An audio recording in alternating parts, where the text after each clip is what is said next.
Bom dia, Gilda. Bom dia, Nando. Bom dia, Miriam. Vamos lá, então. Nós vamos dar continuidade no nosso tema do livro Obras Póstumas, A Vida Futura. A Vida Futura. E nós vamos, então, retomar o raciocínio de Kardec a partir de um trecho que nós lemos na segunda-feira, que Kardec, falando sobre a vida futura, ele trazia para nós principalmente as ideias, os argumentos que eram oferecidos naquela época e sobre a descrença no mundo espiritual, o cultivo do materialismo. E principalmente Kardec não tinha nenhuma pretensão em entrar em debate com aqueles que pensavam dessa forma, mas ele queria trazer para nós uma linha de raciocínio a respeito das implicações do cultivo desse pensamento sobre a vida das pessoas, trazendo principalmente para nós a ideia de que o materialismo poderia não apenas trazer para as pessoas grandes desilusões a respeito de suas vidas, mas também fazer com que elas cristalizassem em seus corações o egoísmo, o individualismo, o que poderia trazer para nós um grande prejuízo para a sociedade. Então, aqui no último parágrafo que nós lemos, ele diz assim para nós: por mais firme que seja a crença na imortalidade, o homem quase não se preocupa com sua alma senão do ponto de vista místico. A vida futura, definida com pouca clareza, só vagamente o impressiona. Não passa de um objetivo que se perde ao longe, e não um meio, porque a sorte lhe está irrevogavelmente fixada e que em parte alguma não lhe foi apresentada como progressiva, donde se conclui que, saindo daqui, somos o que somos por toda a eternidade. Aliás, o quadro que se faz da vida futura, as condições determinantes da felicidade ou da infelicidade que lá se experimenta, estão longe, sobretudo num século de exame como o nosso, de satisfazer completamente a razão. Depois, ela não se prende muito diretamente à vida terrestre. Entre duas, não há nenhuma solidariedade, mas um abismo, de maneira que aquele que se preocupa principalmente com uma das duas perde quase sempre a outra de vista. E aqui, conforme a gente conversou, a ideia era que, inicialmente, a grande preocupação que se tinha e que se tem hoje no mundo espiritual não é uma continuidade lógica, uma continuidade natural, mas é uma continuidade mística, porque aqueles textos que são considerados sagrados, chamados de escrituras sagradas, trazem para nós um mundo espiritual vago, já que não houve a possibilidade de se aprofundar o conhecimento dentro desse mundo espiritual. Então falava sobre céu, falava sobre inferno, eram utilizadas parábolas, analogias, o próprio Jesus falava através dessas parábolas. Então ele falava que subir aos céus, subir em direção ao Pai e tudo mais. Então formou-se na mente daqueles que eram seguidores dessas religiões ideias fantasiosas, ideias místicas, tanto que a gente conversou no nosso último encontro. Quando você fala que alguém vai para o céu, a ideia do céu ela varia ao infinito. Cada um tem ali uma concepção, cada um tem uma interpretação, cada um tem uma imagem do que seria o céu e do que seria esse próprio conceito de inferno que hoje nós temos. Quando você fala inferno, a primeira coisa que você pensa é um indivíduo vermelho, com tridente, com rabo, com chifres. Mas a pergunta é, de onde saiu essa imagem?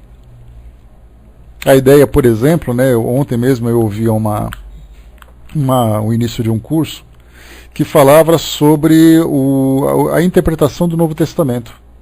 E esse curso era dado numa universidade americana, num vídeo que nós podemos encontrar na internet. E aí então o professor, que era naturalmente religioso, ele trazia para nós algumas... No primeiro dia de aula, ele fez uma experiência com os alunos. Então ele falou o seguinte: vamos pensar em algumas questões. Quando você fala sobre a Imaculada Concepção, essa Imaculada Concepção, fala sobre, principalmente, a pureza de Maria, e não necessariamente o nascimento de Jesus. Então diz que a gravidez de Maria foi pura para que ela pudesse conceber puramente o próprio Cristo. Mas a ideia da Imaculada Concepção, que era exatamente o nascimento de Maria, pela sua mãe, que era Ana, né, a Santa Ana, ela é uma questão de tradição. Se fala muito nisso. Uma outra questão interessante que o próprio Novo Testamento traz para a gente ver qual a diferença entre aquilo que é informação e aquilo que é tradição. Duas situações interessantes. Fala que Pedro, né, tem aquela passagem do Evangelho que diz, né, que tu és Pedro e sobre tu construirei uma igreja e tal. Isso são as palavras de Jesus nos textos dos evangelistas. E que Pedro foi até então à Itália e fundou a Igreja Católica, e ele foi o primeiro Papa. Então, na verdade, isso também não se encontra no Antigo Testamento, que ele deveria ser o primeiro Papa. Mas ele foi, e é entendido dessa forma. E que ele também foi executado de cabeça para baixo. Como ele dizia que não teria condições ou merecimento de ser crucificado como Jesus foi no momento da sua morte, então ele pediu para ser crucificado de ponta cabeça, ou de cabeça para baixo. E isso também é uma tradição, não se encontra registrado em nenhum livro. Uma outra questão interessante, que a Eva mordeu uma maçã, que era o fruto do pecado, e a partir dali eles foram expulsos do paraíso. Lá no livro A Gênese, fala que ela mordeu o fruto proibido. Mas a maçã, por ser vermelha, a cor da sensualidade, acabou se tornando, por exemplo, né, o modelo de fruta pecaminosa. Então a gente vê que muito daquilo que hoje nós alimentamos como tradição, como cultura religiosa, não significa necessariamente que seja uma realidade daquilo que foi vivido no passado ou daquilo que foi transmitido através desses textos. O conceito do céu, o conceito do inferno é a mesma coisa.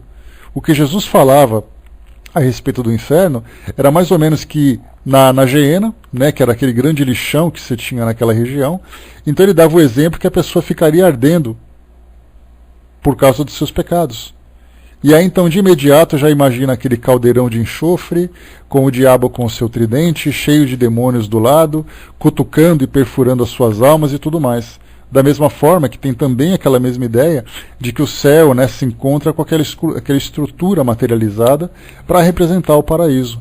Então hoje nós vemos que no momento em que você começa a mudar, ou passar de uma fase mais mística, e Kardec viveu isso com muito mais intensidade, ele vivia numa época em que a Igreja Católica ainda era muito intensa ou intensiva nas suas pregações ou nos seus métodos de conversão, saindo daquela fase, né, já não tão agressiva da Inquisição, do Tribunal do Santo Ofício, que era muito mais, era uma perseguição agora intelectual, não era uma perseguição pessoal, mas ele viveu num período muito diferente do nosso, onde a liberdade religiosa é muito maior, assim como a liberdade intelectual filosófica também é muito maior, né? Então, mas naquele período em que havia aquele conflito entre o pensamento racional, né, trazido não só pelo iluminismo, mas também pelo próprio positivismo, onde a razão era a principal pilastra de sustentação das ideias daquele período, então havia uma disputa direta entre aquilo que era intelectual e aquilo que era espiritual, aquilo que era religioso, né? Então, por isso que se fala, né, a partir do momento que você tem essa liberdade, você já não precisa mais receber as imposições para determinado tipo de crença, você começa então a descrer daquilo que durante muito tempo você foi obrigado a acreditar. Então eu te falo para você, se você por acaso desencarnar, ou se você por acaso morrer, você vai para o inferno ou você vai para o paraíso. Ou, dentro do conceito católico, você pode também ir para o purgatório, aguardando o juízo final. Você aceita essa ideia ou você não aceita? Naquele período, se você dissesse que não aceitava, todo mundo começava a ficar espantado e de repente você poderia sofrer as sanções por causa disso. E essas sanções poderia, por exemplo, ser expulso de uma comunidade, né, e sendo a religião o sustentáculo daquela comunidade, você praticamente seria excluído da própria comunidade, não apenas da igreja. essa estrutura, né, do passado, nós vemos também no presente. Quando as pequenas cidades aqui no Brasil começaram a se formar, obrigatoriamente nós tínhamos uma praça matriz com a igreja matriz. A praça central com a igreja matriz. Significava que aquela comunidade ela é protegida e orientada por aqueles conceitos religiosos. E se você recusasse aceitar aquela religião, você naturalmente seria também excluído da própria sociedade, embora você pudesse ainda continuar morando naquele bairro, naquela cidade. Mas não significa que você seria aceito nos círculos sociais. Então a gente vê como era difícil naquela época. E ainda existe muito isso hoje. O fato de você se declarar espírita numa cidade que tem tradição católica, hoje tem uma influência das igrejas evangélicas muito grandes, não é diferente disso. Você é apontado na rua como sendo espírita, como sendo aquele que é seguidor desse, seguidor daquele. Né? Então, por isso, essa liberdade que nós temos hoje de pensar como é o mundo espiritual, faz com que muitas pessoas, embora dentro de um protocolo social se vejam como religiosas, perguntam, por exemplo, né, eu me lembro quando eu era criança, todo mundo perguntava, qual é a sua religião? Eu sou católico. Mas não significava um católico praticante. Era aquele católico que não necessariamente frequentava as missas, não frequentava nenhum tipo de estudo, não praticava nenhum dos sacramentos que eram trazidos pela igreja. Então se falava católico como uma tradição. Mas você frequenta? Não, não frequento. Então era muito mais por tradição do que por convicção. Então é disso que Kardec fala. E ele coloca para nós. Aliás, o quadro que se faz da vida futura, as condições determinantes da felicidade ou infelicidade, que lá se experimenta, estão longe, sobretudo num século de exame como o nosso, de satisfazer completamente a razão. Depois, ela não se prende muito diretamente à vida terrestre. Entre as duas, não há nenhuma solidariedade, mas um abismo, de maneira que aquele que se preocupa, principalmente com uma das duas, perde quase sempre a outra do ponto de vista. E aqui nessa segunda parte desse texto que a gente já leu, fala exatamente sobre essa separação daquilo. Só um instantinho.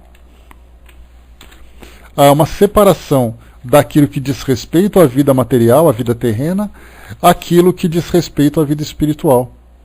Então nós não temos ali uma conexão direta de dizer, por exemplo, que você é um espírito, e que a sua vida espiritual também se desenvolve enquanto você se encontra aqui, como encarnado. Hoje nós temos, por exemplo, as religiões tradicionais muito mais materializando a fé do que espiritualizando o homem.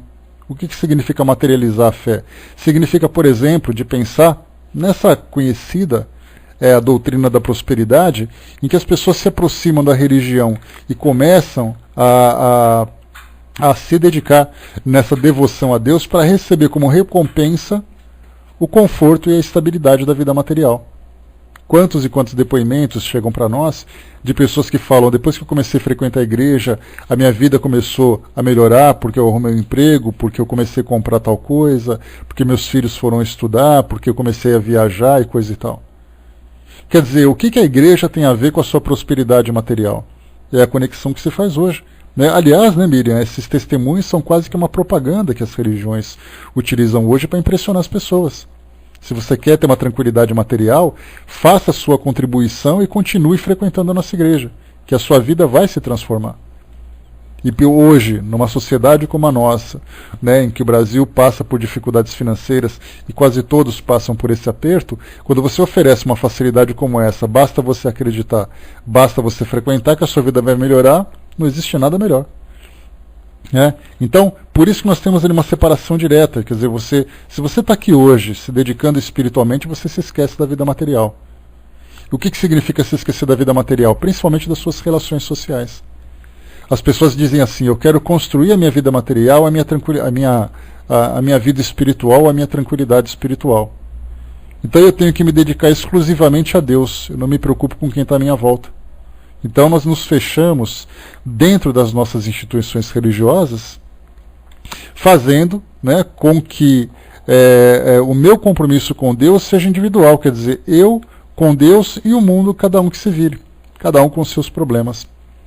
Então a gente vê claramente na separação daquilo que é a vida espiritual de uma pessoa, daquilo que é a vida material, e essas duas vidas não se juntam, elas não se aproximam. A Miri colocou, né, o chamado mesmo é assim, né, você que está com problemas de dinheiro, de saúde sentimental, a maioria tem, né? Pois é, né? Então venha para a nossa corrente, participe da nossa corrente, que a sua vida vai melhorar. Então a gente vê que essa devoção espiritual vai te trazer uma prosperidade material e não fazer com que o homem se eleve espiritualmente. Então aqui para nós, entrando no nosso texto de hoje, diz o seguinte, né? Bom dia pessoal que chegou. Sob o império da fé cega, esta crença abstrata, tinha sido suficiente às aspirações do homem, quando então eles se deixavam conduzir. Isso naquele passado. Então pelo fato dele viver em função dos ensinamentos que eram transmitidos, então as suas aspirações estavam voltadas em cima daquilo que era transmitido. Para ele era o suficiente. E ele coloca assim agora, hoje, sob o império do livre exame, eles querem conduzir-se a si próprios, ver através dos seus próprios olhos e compreender. Então, a partir do momento em que o homem começou a desfrutar da liberdade intelectual, da liberdade de opinião, da liberdade de ideias, ele começou a pensar por si mesmo. Daí então houve aquela ruptura, né, de grande parte da sociedade, que começava a buscar alternativas, né, porque as pessoas, como a gente já conversou logo no início desse estudo na segunda-feira, nós comentamos que as pessoas começaram então a se afastar das instituições, não necessariamente com o desejo de se afastar de Deus, se afastar da sua busca espiritual. A preocupação era se afastar daquelas ideias que para elas não eram mais suficientes. Começaram então a criar novas religiões, começaram a buscar práticas individuais, práticas livres, digamos assim, né, fora das instituições. Começaram então a sair de um grupo e se aproximar de outro que oferecia uma ideia melhor, todo mundo nessa busca constante. E hoje não é diferente.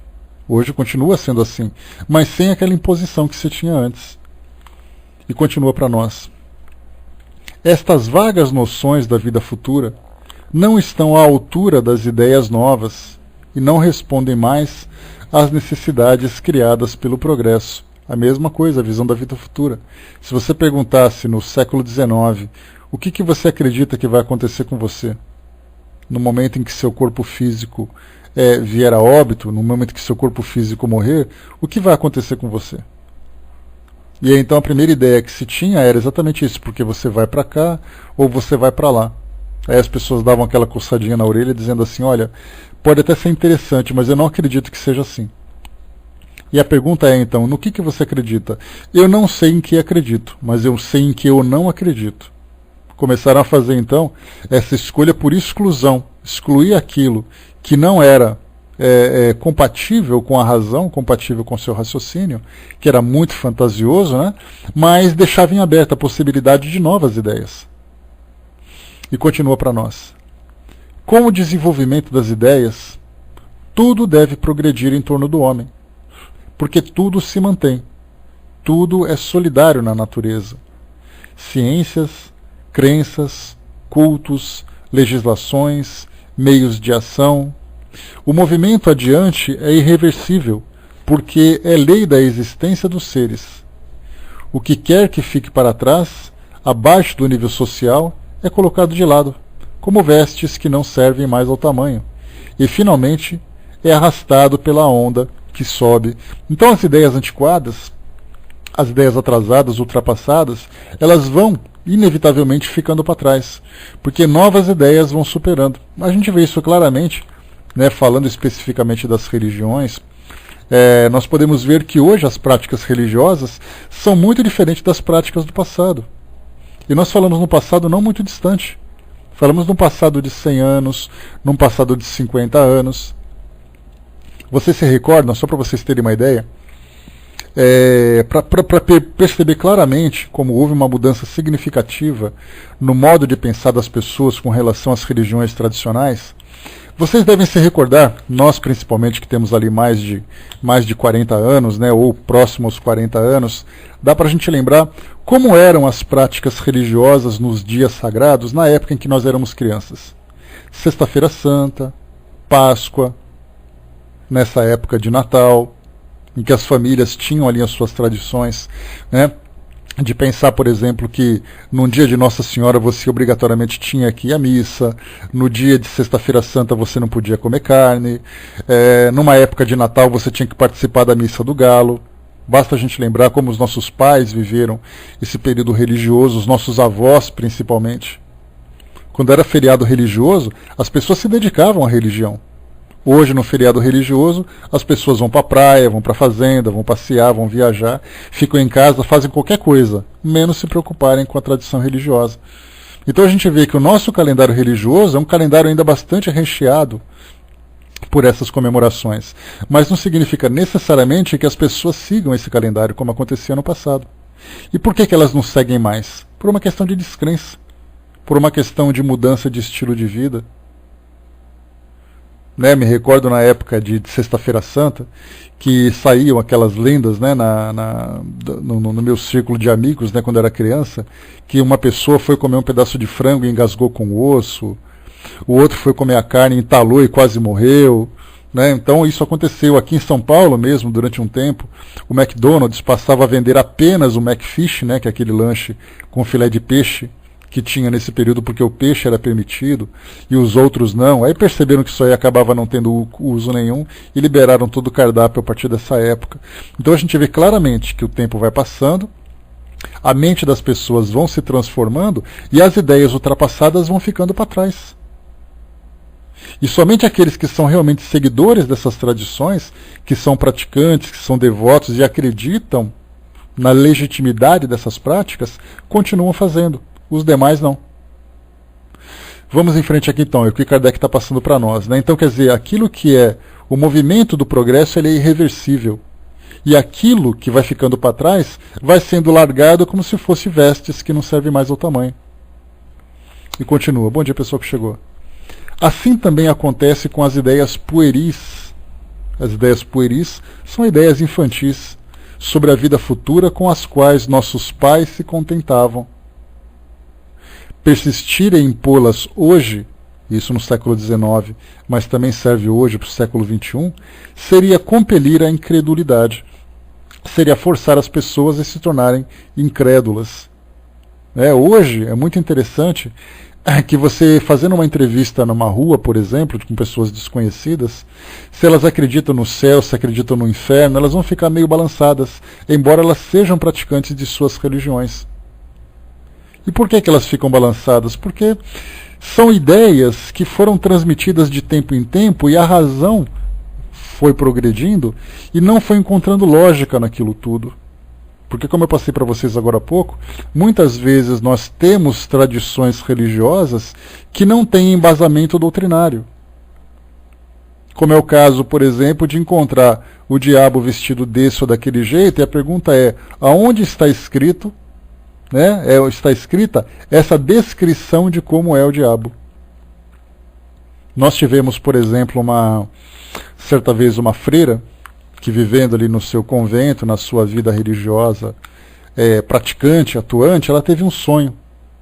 E o sonho dela foi um sonho muito real. E ela viu o inferno. E ela descreveu, então, isso foi publicado num livro, e ela viu, então, as almas que estavam sofrendo, as almas que sentiam o fogo do inferno consumindo o seu corpo, mas queimando o seu corpo, mas sem consumi-lo, e ficariam assim por toda a eternidade. E ela acordou sentindo, inclusive, o cheiro do enxofre. E ela pegou e descreveu isso para todas as pessoas que conviviam com ela e, consequentemente, acabou se tornando também uma mensagem passada para toda a comunidade religiosa católica da época. E aí então nós vemos sonhos, pessoas que criam essas imagens, pessoas que em virtude daquilo que aprendem, porque nós sabemos, se você por acaso pega um grupo de indivíduos e começa a transmitir uma ideia de um lugar paradisíaco ou de um lugar infernal, de uma forma que consiga realmente impressioná-las, não seria raro que elas sonhassem com isso. E você vivendo num ambiente religioso, onde você é bombardeado com ideias, não é difícil que você fantasie tudo isso. E essa imagem que essa freira viu, acabou se tornando uma verdade para aquela comunidade. Já que ela viu num seu sonho essa realidade, todos passaram a acreditar que aquilo que ela sonhou também era uma realidade. Para ser aceita pela opinião, diz aqui Kardec, e para exercer sua influência moralizadora, a vida futura deve se apresentar sob o aspecto de uma coisa positiva, tangível de alguma forma, capaz de suportar o exame, satisfatória para a razão, sem nada deixar na sombra. Quando se fala apresentar sob o aspecto de uma coisa positiva, a gente lembra que a palavra positiva vem do positivismo, aquela ideia da comprovação através de uma metodologia científica, e não simplesmente através de uma crença. Para a gente poder ver, o Espiritismo ele era combatido pelos próprios positivistas daquela época. Auguste Comte, que foi o fundador dessa doutrina, foi um dos fundadores dessa doutrina, era daqueles que desafiava os conceitos que Kardec apresentava através, né, das orientações dos espíritos pelo recurso da mediunidade. E se você utiliza o método positivo, é natural que você coloque esses questionamentos. Quando você diz assim que nós somos constantemente influenciados pelos espíritos, um positivista vai dizer, então me prova. Então me mostra que isso é verdade. Ah, mas eu acredito que o milagre aconteceu, então me prova que é um milagre. Então tudo, né, as questões apresentadas pelos positivistas eram exatamente essas, então me prove. Por isso que o Espiritismo para nós, ele é muito cuidadoso nesse sentido, é muito cauteloso, para evitar que nós espíritas caiamos também nessa mesma fantasia. É importante que nós desenvolvamos o nosso raciocínio, é importante que nós estudemos, né? E por quê? Estudemos constantemente para que as informações vão se encaixando. E que a gente não caia em crendices porque nós queremos acreditar. Eu quero que o mundo espiritual tenha estrutura, que tenha essa forma, que tenha esse conteúdo. O fato de você querer não significa que exista. Eu imagino que o mundo espiritual haja dessa forma. O fato de você imaginar não significa que seja assim. E se eu sou, né, um orador, um escritor, que tem o talento, que tem a habilidade de transmitir as minhas ideias, aqueles que vão me ouvir, aqueles que vão me ver, certamente estarão influenciados por aquilo que eu passei. Se eu disser com toda a convicção, eu sonhei com tal espírito, o espírito veio me dizer tal coisa, e eu tenho certeza que é assim. Dependendo do meu grau de influência, todos aqueles que ouvirão esse meu depoimento passarão a acreditar que o mundo espiritual é de tal forma. Então, na verdade, o que a doutrina espírita nos proporciona é exatamente a liberdade de nós fazermos estudos individuais. Eu posso estudar e tirar as minhas próprias conclusões. Junto com uma coletividade, eu posso desenvolver o meu raciocínio, eu posso aperfeiçoar o meu estudo. Mas nós não podemos mais nos mantermos naquela condição do passado, em que nós tínhamos um representante do mundo espiritual e os outros eram seguidores desse representante.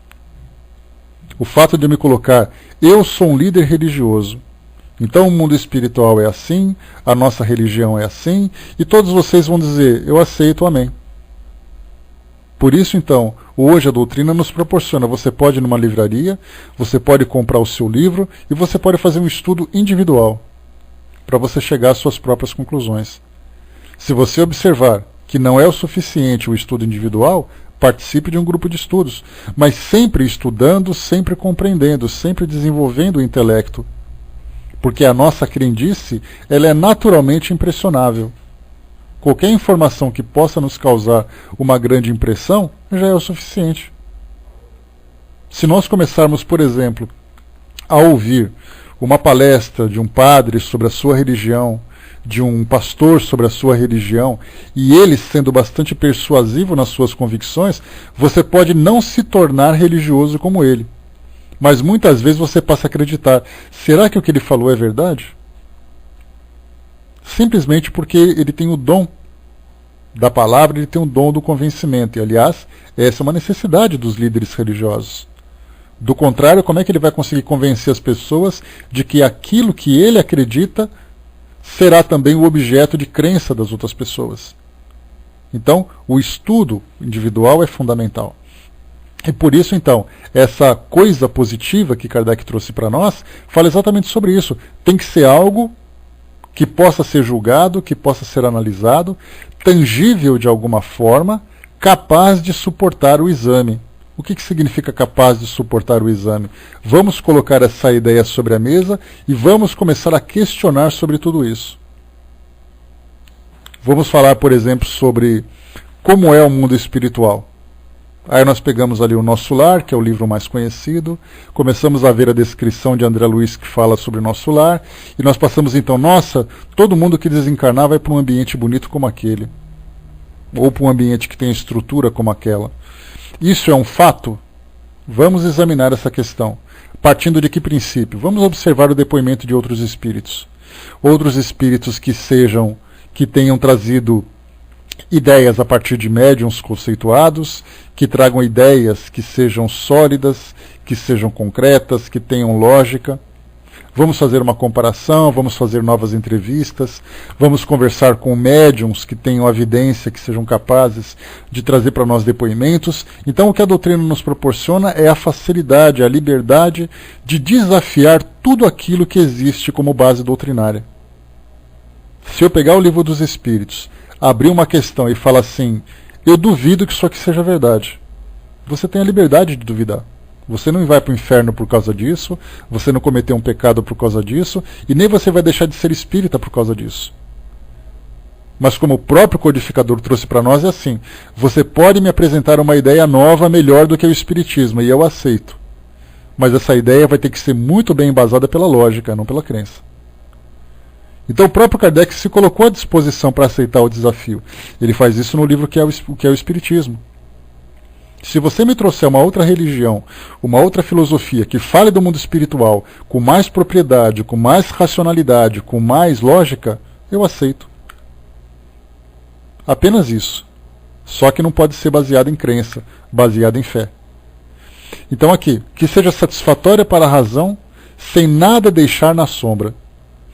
Fraterna colocou, né? Acho mesmo que se tem o raciocínio e discernimento, posso crer ou não no que está escrito. A gente tem essa ideia, Fraterna, de que, se eu falar, por exemplo, olha, o Livro dos Espíritos tem algumas incoerências para mim. Supondo que eu traga essa possibilidade. Muitos outros espíritas vão dizer assim, então é melhor você mudar de religião. Eu falo, mas por quê? Só porque eu não consegui ainda aceitar aquilo que está escrito? Quer dizer que eu sou obrigado a aceitar aquilo que Allan Kardec escreveu para que eu possa me declarar um espírita convicto? Não.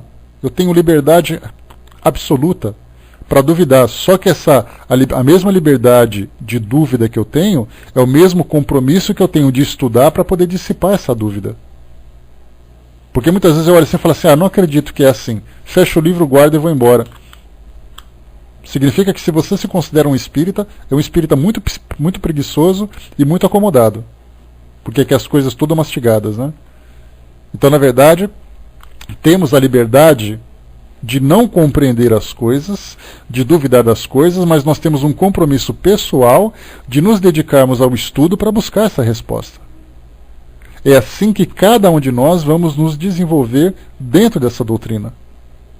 Diferentemente, por exemplo, das religiões tradicionais em que você é obrigado a seguir.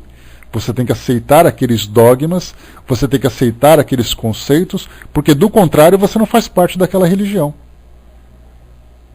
Eu sei que está escrito naquele livro sagrado, mas eu não consigo compreender dessa forma. Então você está cometendo um pecado. Infelizmente é assim que normalmente as religiões tradicionais se impõem.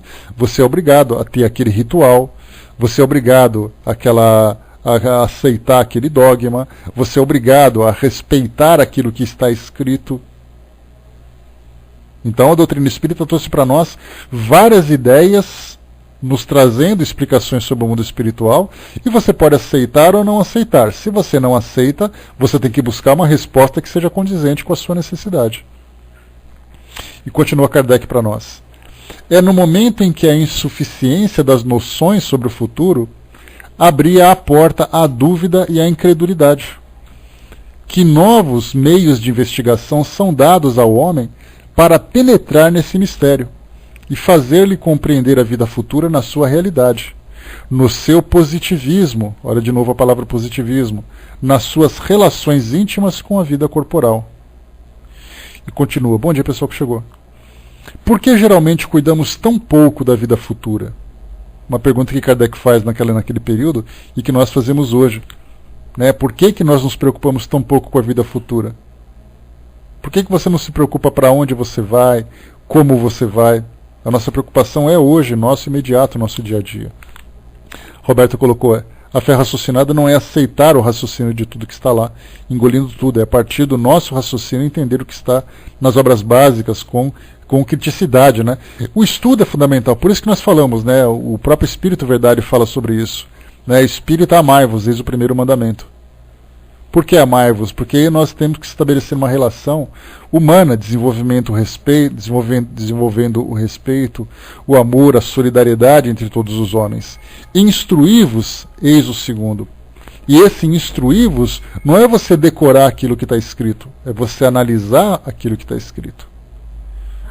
Porque muitas vezes a gente conversa com pessoas assim de determinadas religiões dizendo assim, mas as coisas são dessa forma porque está escrito lá naquele livro. Aí você vai conversar com outro espírita, não, mas eu não aceito isso porque está escrito na obra da codificação. E daí que está escrito? Não é porque está escrito. O que está escrito para nós é a proposta. A aceitação depende do nosso convencimento através da nossa própria instrução. É essa liberdade, é esse conceito filosófico que o Espiritismo tem de mais brilhante e de mais precioso. O aspecto filosófico te dá liberdade de raciocínio, te dá liberdade de pensamento. E é através dessa liberdade, através desse estudo, que você fortalece a sua fé, que você fortalece a sua convicção. Não é aquele processo contrário, você acredita em alguma coisa e depois vê no que dá. Você tem que desenvolver o seu raciocínio para poder fortalecer aquilo que você acredita. Essa é a grande proposta. Então, por que geralmente cuidamos tão pouco da vida futura? Entretanto, trata-se de uma atualidade, já que cada dia vêm-se milhares de homens a partir deste destino desconhecido. Como cada um de nós deve fatalmente partir a seu turno, e que a hora da partida pode soar a qualquer minuto, porque parece natural inquietar-se com o que isso advier. Por que isso não se dá? Ou seja, que Kardec quis colocar o seguinte, se todos nós estaremos um dia estaremos nos deparando com esse momento da morte, em que você vai deixar o mundo físico e vai partir para o mundo espiritual, partindo do princípio de que você se considera uma pessoa espiritualista, que acredita na sobrevivência do espírito, por que você não se preocupa para onde você vai, já que você inevitavelmente vai? Por que não se preocupar para onde as pessoas que convivem conosco, as pessoas da nossa relação afetiva, da nossa relação familiar, por que não se preocupar para onde elas vão? Por que isso não se dá, Kardec pergunta? Precisamente porque o destino é desconhecido e que não se teve até o presente da época dele e também, né, o presente hoje dentro de muitas comunidades, nenhum meio de conhecê-lo.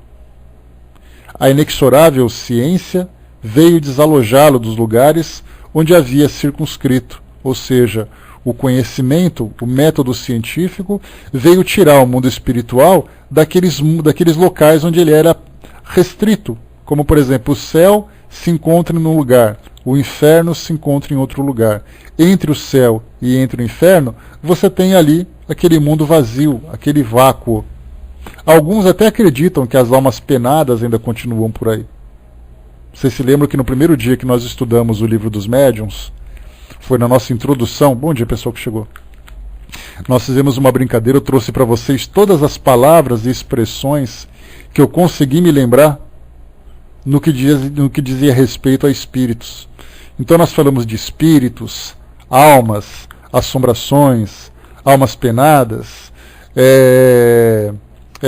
espectro de outro mundo, qualquer coisa que eu fui lembrando, eu fui escrevendo, né, para a gente poder perceber como a nossa criatividade, né, e como a nossa cultura ela é bastante ampla. Então nós podemos utilizar várias palavras e várias expressões para poder apontar apenas um elemento, que é exatamente esse elemento extracorpóreo, que é o espírito.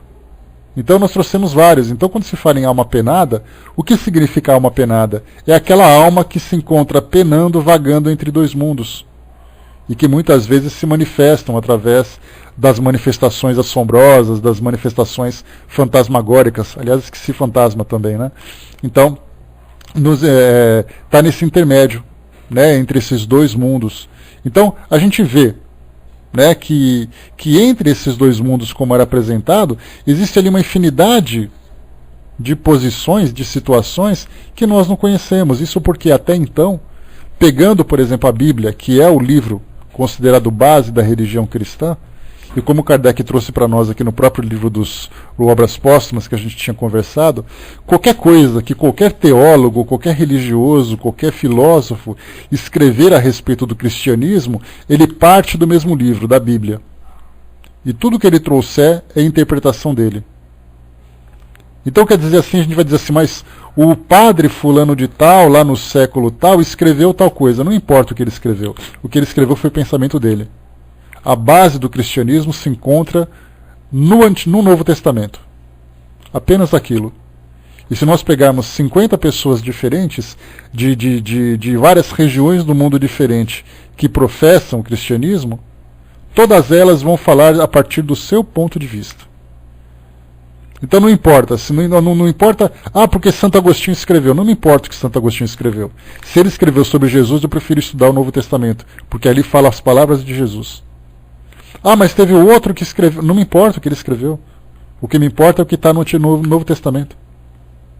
E ali no Novo Testamento não existe nada que traga para nós um relato claro do que é exatamente o mundo espiritual. Como é que você vai se preocupar com o mundo espiritual se você não sabe como ele é? O mais próximo que existe é a relação, né? O João Evangelista, que teve ali aquela visão do Apocalipse, trouxe uma descrição daquilo que ele sonhou. Estava lá na ilha de Patmos, na Grécia, estava ali exilado, de repente teve uma visão do mundo espiritual e relatou. Essa única visão do mundo espiritual se tornou a base do que seria esse encontro com Deus, onde Jesus estaria sentado à direita de Deus, no trono, com os anjos tocando trombetas e tal. Essa é a descrição que a Bíblia traz do mundo espiritual. Jacó, lá no Antigo Testamento, falava daquela escada em que ele teve aquele sonho, viu anjos subindo e descendo. Aqueles anjos descritos com asas e tudo mais. Essa é a visão que se tem do mundo espiritual. Como é que você pode, então, se preocupar com algo que você não faz ideia de como seja? E é interessante, quando você ouve, por exemplo, programas de televisão ou lê artigos sobre interpretações do mundo espiritual das religiões tradicionais, a gente precisa ver como eles são criativos. Cada um traz uma ideia que viu, porque sabe, porque sonhou, porque sentiu, porque falaram. Tem cada descrições assim de condomínios no mundo espiritual, outros que falam que é um campo verde que existe no mundo espiritual. Cada um trazendo a sua interpretação. A Miriam colocou até na questão de ficar vivendo sem nada a fazer por lá, bem diferente da visão que a doutrina nos traz. É exatamente a continuidade da vida, né? Se você não sabe para onde vai, como vai ou fazer o quê? São 3 perguntas básicas. Se eu falo para você assim, olha, você vai viajar. Qual é a primeira pergunta que você faz? Para onde? Tá, você vai para tal lugar. Como eu vou para lá? De carro, de ônibus, de navio, de avião? Tá, e quando eu chegar lá, o que tem para eu fazer? Não é essa pergunta que a gente faz quando vai se preparar para uma viagem? E mais, o que eu tenho que levar? É a bagagem. Quer dizer, o que eu preciso levar? Roupa de frio, roupa de calor, preciso levar dinheiro, preciso levar documento, tenho que uma câmera fotográfica, eu tenho que levar o que para lá? E muitos daqueles que falam do mundo espiritual falam, você tem que construir o seu patrimônio no mundo espiritual. É como se você tivesse ali que levar, né, um documento que te dê recursos financeiros para viver no mundo espiritual. São essas fantasias que fazem com que as pessoas comecem a se questionar, e a partir do momento em que elas não encontram respostas, ela tem 2 caminhos. Ou elas ignoram o fato de elas não terem esse conhecimento, ou elas abandonam aquele caminho buscando outro conhecimento. E continua. Muitos já preparam suas credenciais para chegar lá sendo bem recebidos, né? Então, assim, né, a inexorável ciência, quando Kardec coloca a ciência, ele fala da metodologia científica. O que metodologia científica é essa? Todos nós falamos de seres humanos de um modo geral. Não falamos de religiões, porque nós, seres humanos, temos esses questionamentos. E o fato de eu não alcançar a resposta lógica, eu começo então a construir as minhas próprias respostas. Aquilo que para mim é confortável. Então a ciência, ele fala de metodologia. O que metodologia é essa? Nós, primeiro, analisamos uma situação. Buscamos ali quais são os elementos que compõem aquela situação. Trazemos ali as nossas dúvidas, as nossas hipóteses, né? Temos ali também da metodologia científica, origem, bom dia. Né? Essa metodologia científica é uma metodologia da razão, da lógica. E ela deve ser aplicada, inclusive, na análise do mundo espiritual, nos estudos espirituais que cada religião faz. Porque, do contrário, ela acaba não sendo acreditada, ela acaba não sendo racionalizada, compreendida, ela é simplesmente aceita cegamente. Então, aqui para nós, a inexorável ciência veio desalojá-lo dos lugares onde haviam circunscrito. Ele está perto? O mundo espiritual, né? Ele está perto? Ele está distante? Ele está perdido no infinito? As filosofias de antigamente não respondem, porque elas próprias nada sabem a respeito. Dizem então, será o que for. Daí a indiferença. Então as pessoas colocam assim, né? Olha, eu não sei exatamente como é, mas eu tenho fé que vai ser uma coisa boa. Se para ele é o suficiente, está ótimo. Se não for o suficiente, ele vai se tornar uma pessoa incrédula, não apenas a respeito do seu próprio destino, mas a respeito da sua própria constituição como espírito que é. Ensinam-nos que somos felizes ou infelizes, conforme o bem ou o mal vivenciado. Mas isso é tão vago. Em que consiste essa felicidade e essa infelicidade? O quadro que nos traçaram está tão em desacordo com a ideia de que fazemos da justiça de Deus, semeado de tantas contradições, de inconsequências, de impossibilidades radicais, que involuntariamente se é tomado pela dúvida, se não for pela incredulidade absoluta. E depois disse que aqueles que se enganaram com relação aos lugares indicados para as moradas futuras, puderam também ser induzidos em erro quanto às condições que determinam para a felicidade ou o sofrimento. Aliás, como seremos neste outro mundo? Seremos aí seres concretos ou abstratos? Aí teremos uma forma, uma aparência? Se nada tivermos de material, como poderemos aí experimentar sofrimentos materiais? Se os felizes nada tiverem que fazer, a ociosidade perpétua, ao invés de uma recompensa, torna-se suplício, a menos que se admita o nirvana do budismo, que não é absolutamente mais invejável. Kardec traz aqui alguns questionamentos interessantes. Quando ele fala felicidade ou infelicidade, o que representa isso exatamente? O que é uma felicidade? O que é ser feliz? Nós já conversamos sobre isso em outros estudos, que para nós o conceito de felicidade, dentro da visão material que nós temos hoje, é o conforto material. Eu tenho um bom salário, eu tenho bons relacionamentos, eu moro numa casa confortável, num local confortável, eu tenho aquilo que eu preciso, eu posso viajar, então eu sou uma pessoa feliz. E a gente se pergunta, de um modo genérico, o dinheiro traz felicidade? A resposta clássica é, não traz, mas ele compra. Quantas pessoas cometem suicídio vivendo em famílias de alto padrão? Quantas pessoas que alcançaram o sucesso nas artes, na cultura, na ciência, não suportaram aquilo que eles próprios construíram em busca das suas felicidades? Então a gente começa hoje a compreender, através de estudos filosóficos, né, através de sábios ensinamentos que chegam para nós, que a felicidade nada mais é do que o equilíbrio íntimo que cada pessoa tem. Dá a impressão de que eu falei uma grande verdade, uma grande sabedoria, mas a pergunta é, o que significa exatamente esse equilíbrio? Todos nós estamos em busca. Aliás, saiu um documentário interessante, recentemente, que, se vocês se lembrarem, vocês me falam. Eu postei, eu divulguei para vocês lá no Facebook. É um documentário que fala sobre exatamente isso, essa busca da felicidade. depoimento de várias pessoas, de vários cientistas, inclusive o próprio Richard Simonetti fez parte também desse mesmo documentário. Se vocês acharem, me contem, por favor. Cientistas falando sobre isso, sobre essa busca que todo mundo tem.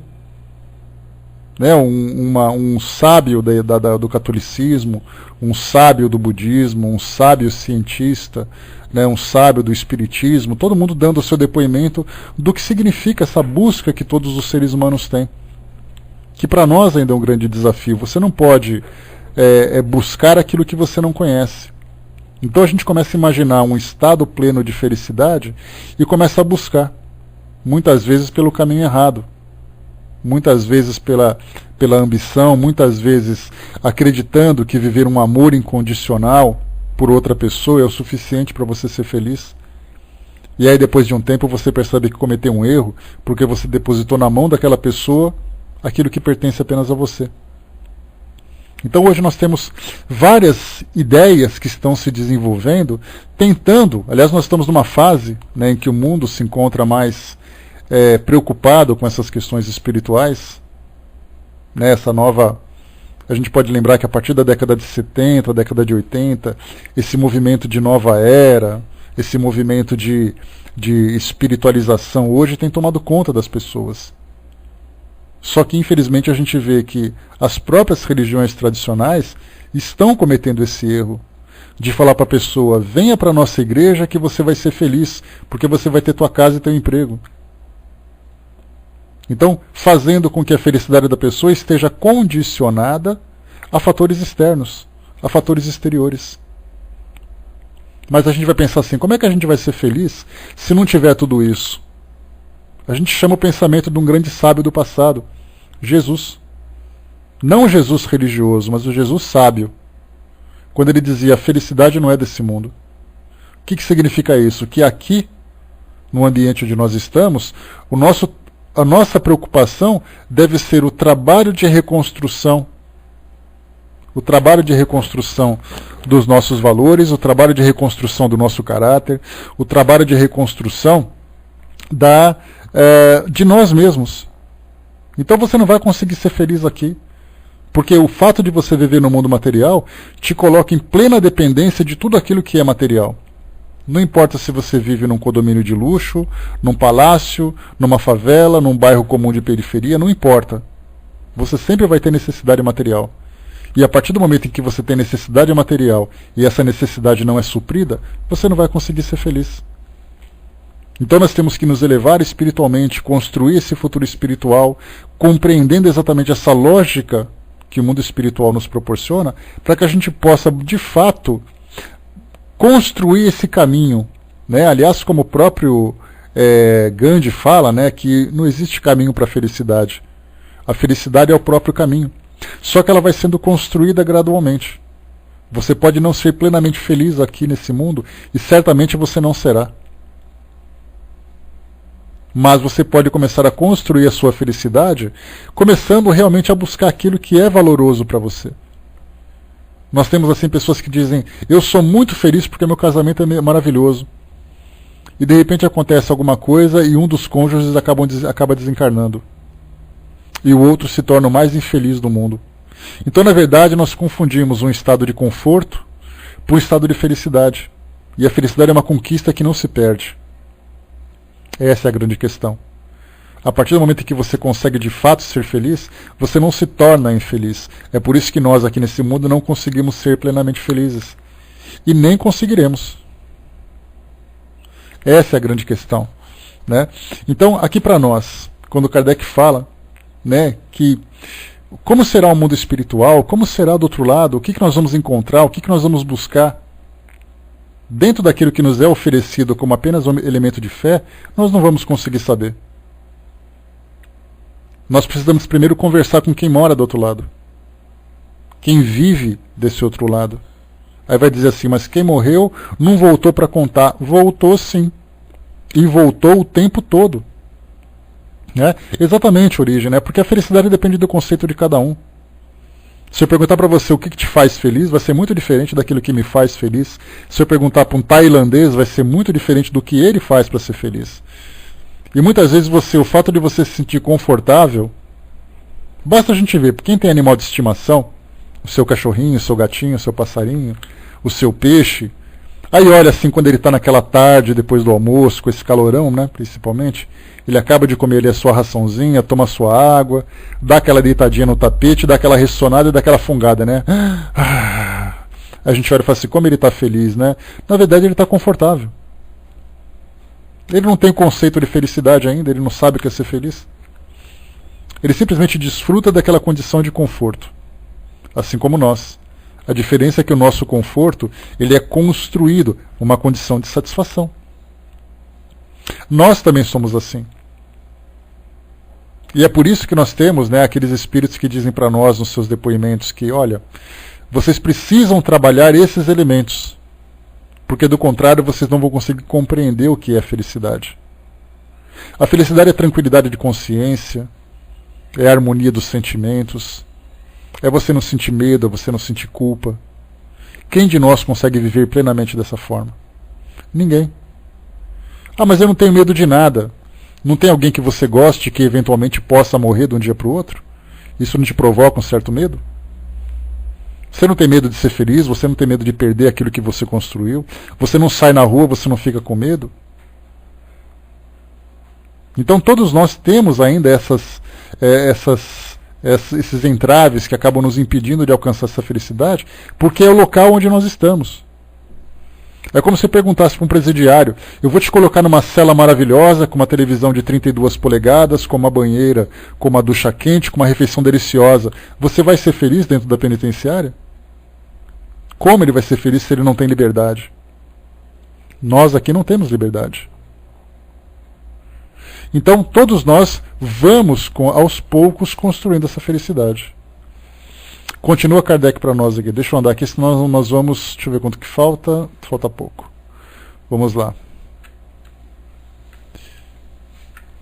O homem só se preocupará com a vida futura quando nela vir um objetivo evidente e claramente definido, uma situação lógica, respondendo a todas as suas aspirações, resolvendo todas as dificuldades do presente e que nada aí encontre que a razão não possa admitir.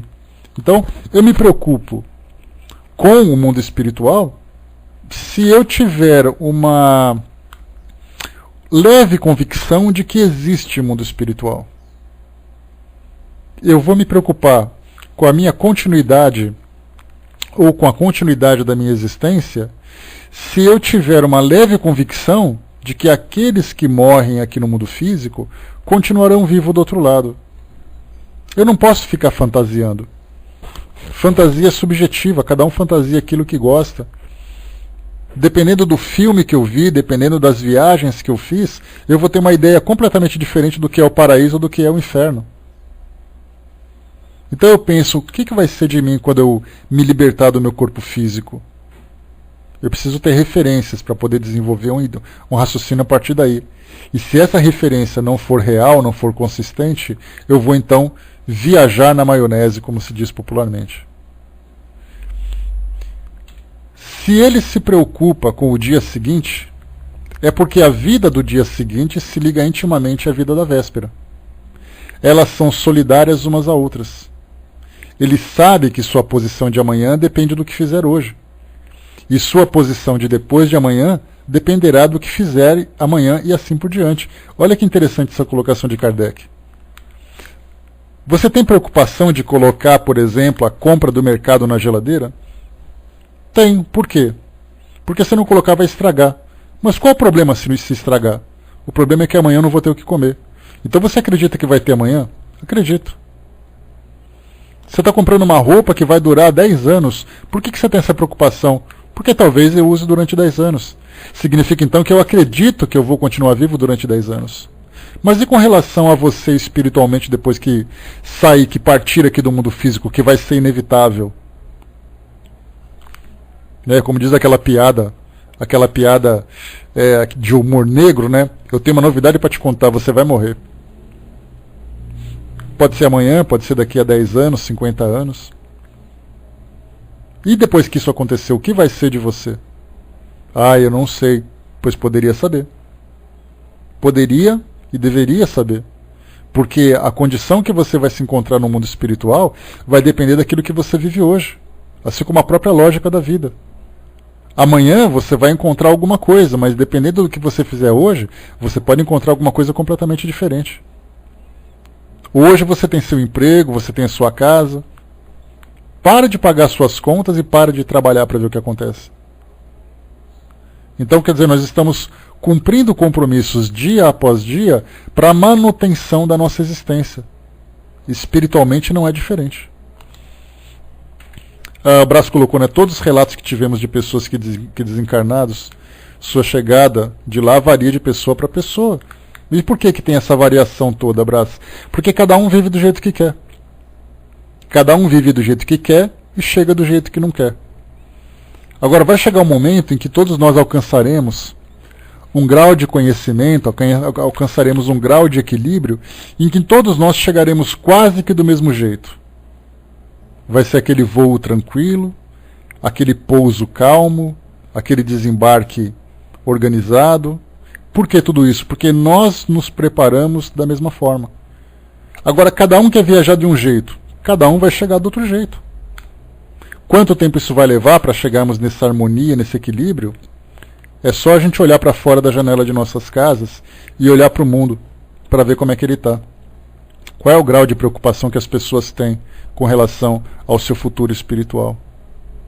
Mesmo aqueles que frequentam suas religiões, a pergunta é: eles estão vivendo individualmente para serem felizes ou estão vivendo para fazer com que a felicidade seja coletiva? A gente vê uma felicidade egoísta. A Miriam colocou, né, por isso que apenas dizer a uma mãe que o seu filho continua vivo consola inicialmente, mas se ela não buscar entender o processo a seguir, né, o sofrimento atormenta novamente. Exatamente. É muito vago, né? Então ainda precisa de muito mais que tudo isso. Deixa eu ver aqui. Origem colocou, né, por que aceitar afirmações de entidades superiores apenas pela suposta superioridade? Aqui esse tipo de argumento é considerado uma falácia lógica, falácia apelo de autoridade. Não, sabe o que acontece, Origem? Para quem não estuda a doutrina espírita, é muito fácil a gente ter essa dúvida. Porque você vai dizer assim, mas quer dizer que você acredita em alguém que disse? Não é alguém que disse. É quem disse, quando disse, em que condições disse, aquilo que ele disse foi isolado ou foi comparado. Então, se você tem a oportunidade de frequentar uma reunião mediúnica e você conversa com espíritos de várias naturezas, lembrando que existe uma metodologia para você organizar, né?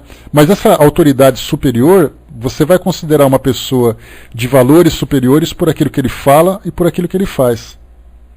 Você pode considerar, por exemplo, Mahatma Gandhi, você consideraria um espírito superior? Você poderia colocar, eu posso considerar, porque ele teve comportamentos sábios, ele teve grandes realizações, ele demonstrou sabedoria e demonstrou superioridade moral e intelectual. Você consideraria a Madre Teresa de Calcutá um espírito superior? Poderia, né?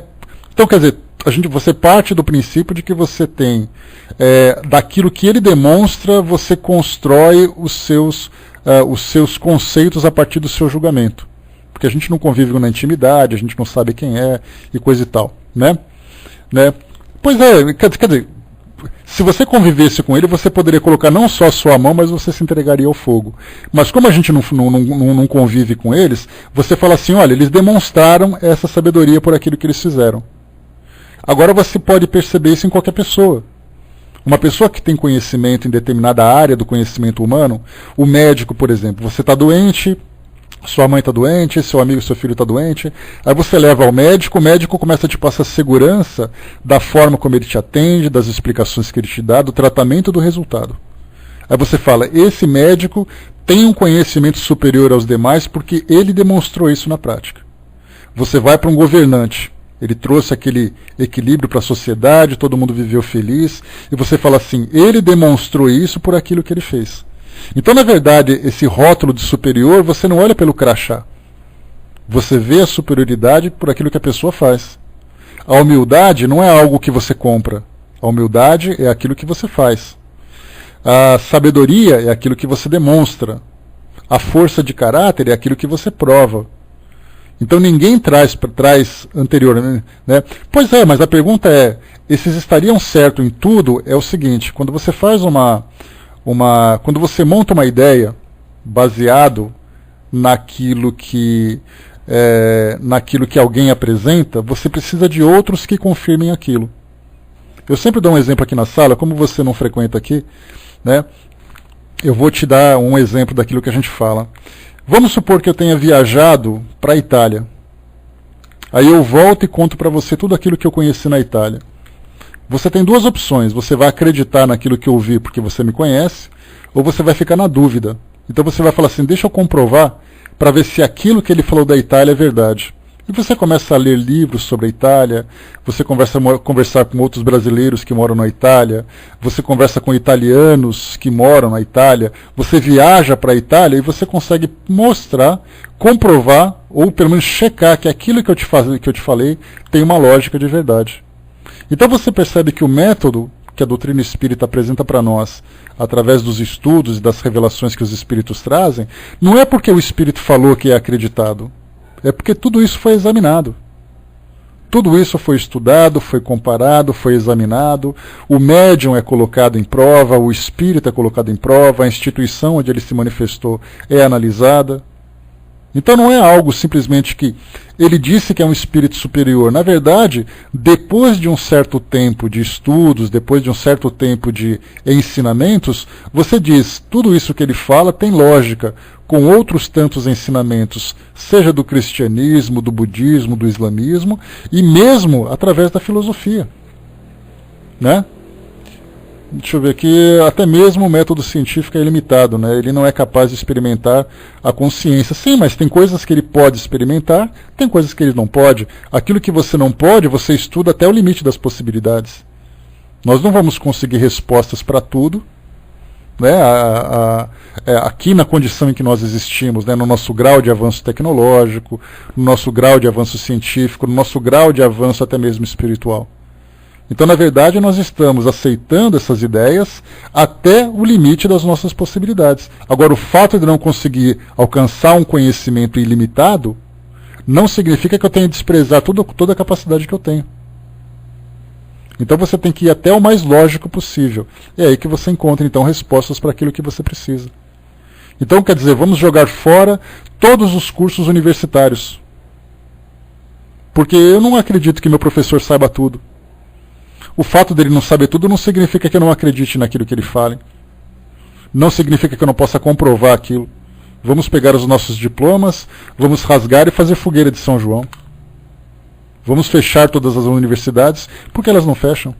Porque elas não servem para mim. Quer dizer que eu chego na sala de aula, um professor fica falando, para mim tudo aquilo que ele está falando é falácia? Não. Depende daquilo que eu busco de respostas em cima daquilo que ele faz. Deixa eu ver aqui em cima, né? Betinha colocou lá em cima, né? O comportamento, a observação, tudo isso traz para nós. Que mais? Né? A Fraterna colocou, né? Porque cada um tem uma visão, uma forma de ver, sentido que o cerca, né? Então, assim, o que a gente pode fazer, né? Para fechar isso daqui já. Deixa eu só fechar esse trechinho aqui, pessoal, para a gente poder fechar esse texto, senão ele acaba o nosso horário aqui, a gente fica sem terminar. Assim deve ser para ele a vida futura, quando esta não estiver mais perdida nas nuvens da abstração. Mas uma atualidade palpável, complemento necessário da vida presente, uma das fases da vida geral, como os dias são fases da vida corporal, quando ele vir o presente e reagir sobre o futuro, pela força das coisas, e sobretudo quando ele compreender a reação do futuro sobre o presente, quando, numa palavra, ele vir o passado, o presente e o futuro encadearem-se por uma inexorável necessidade, como o ontem, o hoje e o amanhã na vida atual, então suas ideias mudarão completamente, porque verá na vida futura não somente um objetivo, mas um meio, não um efeito distante, mas atual. É então que também esta crença se exercerá inevitavelmente, e por uma consequência toda natural, uma ação preponderante sobre o estado social e a moralização. Tal é o ponto de vista sobre o qual o Espiritismo nos faz encarar a vida futura. Então traz não apenas uma questão de informação, mas uma questão na análise das suas consequências. Agora é importante a gente pensar, para a gente poder fechar aqui o nosso estudo de hoje, lembrando que o próximo texto que nós vamos estudar, aqui no Obras Póstumas, será Questões e Problemas, as expiações coletivas. Bem interessante, hein, pessoal? Tá? Diante das situações que nós vemos hoje, calamidades naturais, calamidades ou acidentes, né, que trazem para nós grandes tragédias, guerras e tudo mais, né? Então são questões que nós vamos pensar no nosso próximo encontro, na terça-feira que vem. Então, assim, é importante a gente lembrar que um conhecimento, ele não se forma sobre determinada área, ele não se forma a partir de um texto apenas. Ele depende de uma análise muito grande. Né? Eu sempre falo para vocês que nesses 20 anos de estudos espíritas que eu tenho tantas e tantas dúvidas, né, sobre questões que não foram ainda bem clareadas, bem explicadas, bem definidas. Né? Então, assim, de uma hora para outra, se eu chegar, por exemplo, à religião islâmica, né, tem um programa chamado TED, né, que quer dizer, em português, né, Tecnologia, Entretenimento e Design, que é um programa nos Estados Unidos em que eles chamam pessoas de grande conhecimento em determinadas áreas para falar sobre cada uma delas. E são vídeos que são trazidos para nós, eu cheguei até a divulgar para vocês, e alguns são legendados, né, outros são só em inglês, infelizmente, mas bem interessantes. E o primeiro que me empolgou, quando eu comecei a ver, eu falei, deixa eu ver o que tem de filosofia e religião. E eu encontrei ali um curso com 5 vídeos, não, com 8 vídeos, é um curso de 2 horas mais ou menos, com palestras, né, pequenas palestras, conhecendo o islamismo. Eu falei assim, bom, deixa eu ver o que se fala sobre isso. E fui vendo cada um dos depoimentos.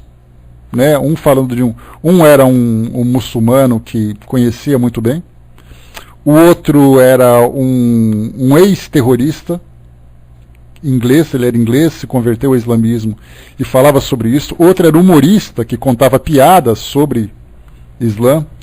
Outra era uma estudiosa do Alcorão.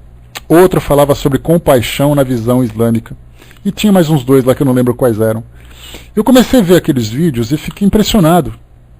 Né? Fiquei impressionado porque eu vi no islamismo um aspecto belo que nós muito pouco conhecemos.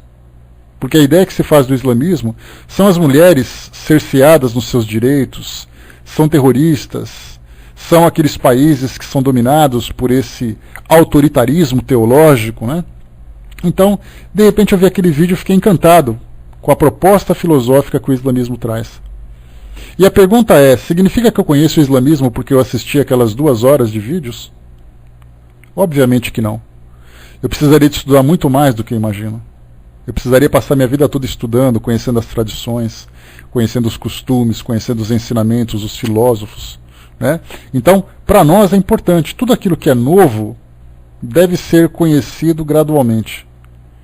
E a gente deve comer devagar, porque do contrário dá uma indigestão. A gente vê aquele prato novo, nossa, eu quero experimentar, e de repente come 2, 3 pratos e vai ficar uma semana de cama com enjoo e diarreia. Né? Então, gradualmente.